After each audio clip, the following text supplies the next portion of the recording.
내가 그런 정보를 조금 미리 알았더라면 몇 천에서 몇 억은 세이브를 했겠다. 그런 생각을 진짜 많이 했어요.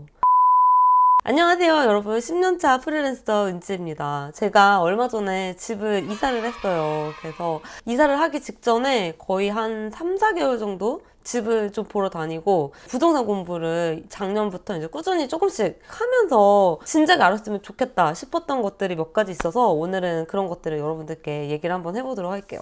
일단 왜 프리랜서가 갑자기 부동산 얘기를 하냐 이렇게 얘기를 하실 수도 있을 것 같은데, 제가 이제 책 프리랜서 시대가 온다, 거기에 이제 막 이제 월 1,000만 원 버는 프리랜서 이렇게 광고가 나갔잖아요. 그렇게 돈을 벌고 있을 때 저는 사실 세상 돌아가는 시스템을 잘 몰랐어요. 근데 왜 그런가 지금 생각을 해보면, 제가 돈을 잘 벌 때 당시에는 세상 사람들이 저를 찾아주니까 너무 기쁘기도 하고 돈 버는 재미에 맛을 들려가지고 제 몸이 서서히 갉혀 먹고 있다 이런 것들을 이제 전혀 몰랐어요. 그러다 보니까 언제까지고 내가 내 몸을 팔아서 일을 하고 돈을 버는 게 가능할 거라고 생각을 했고, 무리해서 일 저일 다 받다가 제가 공황발작으로 크게 쓰러지고 말았어요.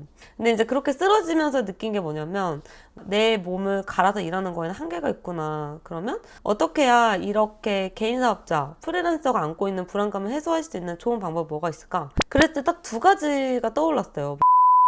첫 번째는 내 시간을 투자하는데 내가 먹을 수 있는 시장의 파이가 커질 수 있는 확장 가능한 사업이라던가 자동화 수입 이런 것들이 돼야 되고, 두 번째로는 내가 가지고 있는 이미 쌓아놓은 돈이 또다시 돈으로 불려주는 자산을 늘리는 개념의 재테크, 이런 것들에 대한 생각을 하게 되더라고요. 제가 그 시점부터는 돈을 엄청 모으기 시작을 했는데, 손가락을 빨아야 되는 상황이 오더라도 일단은 저금을 먼저 하는 거죠. 그렇게 해서 이제 돈을 무조건 미리 집어넣어. 이렇게 했었고, 제가 돈을 겁나 펑펑 쓰는 편이거든요. 왜냐하면 스트레스 너무 많이 받는데 친구도 없고 뭐 취미도 제가 없거든요. 나의 탕진 욕구를 어떻게 조절할까 이런 거 고민을 하다가, 욕이 아니라 그 씨발 비용이 스트레스를 받아가지고 갑자기 쓰게 되는 돈, 제가 시발비용 통장이라는 걸 만들었어요. 예를 들면 내가 백화점에 옷을 보러 갔어. 근데 저 옷이 20만 원인데 너무 마음에 들었는데 내가 안 사고 참았어.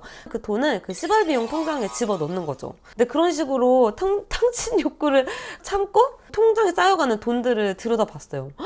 저라는 인간이 돈을 겁나 많이 써제낀 거예요, 이때까지. 그래서 돈이 빨리 모였어요. 그래서 그렇게 조금씩 돈을 모으고 이제 대출을 있는 대로 영원까지 끌어모았다고 하죠. 시드머니 그거를 조금 만들어가지고 이제 부동산에 투자를 하게 됐는데, 재테크 쪽인 부분이 관심을 많이 쏠리게 됐던 이유가 뭐냐면, 제가 아무리 저금을 많이 해도 적금 이자는 쥐콩만큼 붙는 거예요. 한 번은 시뮬레이션을 했어요. 사고 싶은 아파트를 몇 개 지역을 골라놓고 그 지역에 집값이 좀 오르는지 이런 것들을 좀 봤는데, 많이 올랐던 아파트는 진짜 6개월 사이에 재건축 발표라든가 이런 것들 때문에 통합적으로 오른 비율이 2억 5천까지 최대로 올랐더라고요. 그런 것들을 보면서 안 되겠다. 내가 월 1,000만 원씩 벌어서 800만 원씩 저금해도 6개월, 3개월 만에 1억에서 2억 이렇게 점프를 해버리니까, 그러면서 제가 효율적인 방식으로 돈을 버는 것들을 아까 말씀드린 자동화 수입이나 이런 재테크 투자 이런 쪽에 이제 관심을 갖게 된 거고요. 부동산에 관련돼서 추진을 하면서 제가 느낀 점은, 일단 첫 번째는 동네를 결정하거나 뭐 어떤 집을 사려고 한다던가 이런 거를 결정하실 때 여러분들이 아셨으면 좋겠는 거는, 그 아무도 의지하지 말고 본인의 스스로의 생각 그리고 나의 감을 믿고 결정을 하시는 게 되게 좋다라고 말씀을 드리고 싶어요. 제가 이번에 집을 이사하기 전에 집을 사는 게 좋을까 아니면은 전세로 있을까 부모님이랑 얘기했었는데, 저희 엄마가 투자에 대해서 조금 잘 아시는 편이어서 집값이 떨어진다 좀 기다려보라고 얘기를 했어요. 근데 엄마가 그 말을 한 이후로 단 한순간도 쉬지 않고 집값이 오르더라고요.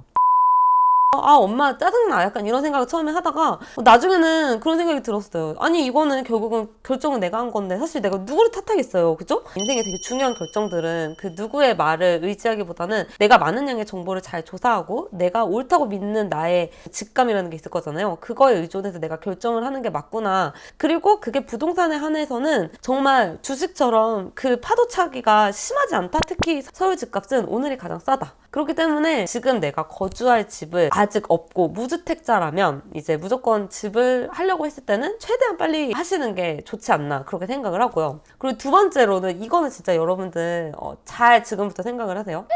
청약이라는 게 되기만 하면은 로또잖아요. 그래서 로또인데 그럼 로또의 확률이 얼마나 되냐 아시죠, 여러분? 로또는 누군가는 맞았다고 하는데 그 누군가가 내가 아닌 항상 그런 거잖아요. 근데 잘 보면은 청약 점수를 여러 구석탱이에서 이제 저희가 만점을 만들어낼 수가 있는데, 예를 들면 부양가족도 있고요. 그리고 무주택 기간 이런 것들이 있단 말이에요. 근데 정말 세상에는 다양한 꼼수가 있기 때문에 내가 아무리 발버둥 치고 노력을 해도 청약 점수를 만점을 만들기가 되게 힘든 상황이 훨씬 많아요. 그렇기 때문에 과연 내가 청약이 될 수 있는 가능성이 있느냐, 이거를 조금 명확하게 따져보셨으면 좋겠어요. 이게 낮다고 하면은 굳이 우리가 청약을 기다리기만 하는 것은 정말 너무 바보 같은 행동이 아닌가. 요즘에 이제 짠테크라는 단어가 되게 많이 뜨고 있더라고요. 그래서 여러분 진짜 플렉스나 탕진은 이 모든 것들은 정말 마케터들이 만들어낸 단어들이고요. 그런 것들에 너무 현혹되지 않았으면 좋겠어요. 제가 너무 많이 해봤기 때문에 그런 것들이 의미가 없고 부질이 없고 돈이 채워줄 수 있는 내 욕망의 끝에 한계가 있거든요. 오히려 내가 가족을 만들었을 때 우리 가족들이 조금 더 안정적으로 살 수 있도록 자금을 잘 모아가지고 이 자금을 어떻게 투자해서 너무 내 자신을 갈아 빻아놓지 않으면서도 자산을 늘릴 수 있을 것인가, 이런 것들을 잘 고민하시는 게 저는 맞다고 생각을 하거든요. 한 가지 말씀드리고 싶은 거는 우리가 일하지 않음에도 이렇게 돈을 벌어주는 무언가들이 있어줘야 되는데, 한국 사회에서 가장 좋은 카테고리가 이제 부동산이라고 생각을 하고요. 이런 많은 것들이 내가 비용을 반드시 준비해야만 할 수 있는 게 아니거든요. 내가 그 분야에 관심을 갖게 되면은 하고 싶은 욕망이 되게 강해지면은 해결할 수 있는 방법들을 본인들이 찾을 수 있게 돼요. 예를 들면 뭐 아파트를 지금 관심을 갖게 돼서 내가 뭔가 투자를 해보고 싶다라고 하면은 뭐 2천만 원에서 5천만 원으로 갭 투자를 해볼 수도 있거나 경매를 참여해볼 수도 있거든요. 그럼 어떻게 모을 거냐, 이런 것들을 또 플랜을 짜고 전략을 세우는 것도 상당히 재밌고, 그리고 그거를 내가 기한을 정해놓고 1년 안에 내가 뭐 재건축 아파트 갭 투자해서 뭘 하나 사보겠다, 이런 식으로 한번 생각을 해보신다고 하면은 그에 맞는 1년짜리 플랜을 짜고 그걸 따라가는데 내가 최대한 내 자신을 갈지 않고 할 수 있는 방법들을 찾아가는 재미도 있어요. 그렇기 때문에 같이 관심을 가져서 저희 모두 다 같이 부자 됩시다!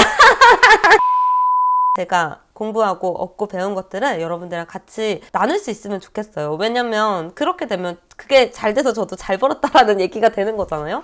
저는 부동산에 대해서는 제가 전문가는 아니니까 여러분들이 프리랜서 생활을 하시거나 마케팅 분야에 계시다면 어려움을 겪고 있으면 언제든지 댓글로 고민을 얘기해 주시면 제가 아는 분야 안에서 소중하게 답변을 달아드리도록 하겠습니다. 저의 거침없는 생각과 진솔한 이야기들도 많이 털어보도록 할 테니까 많이 지켜봐 주세요. 여러분 감사합니다. 안녕.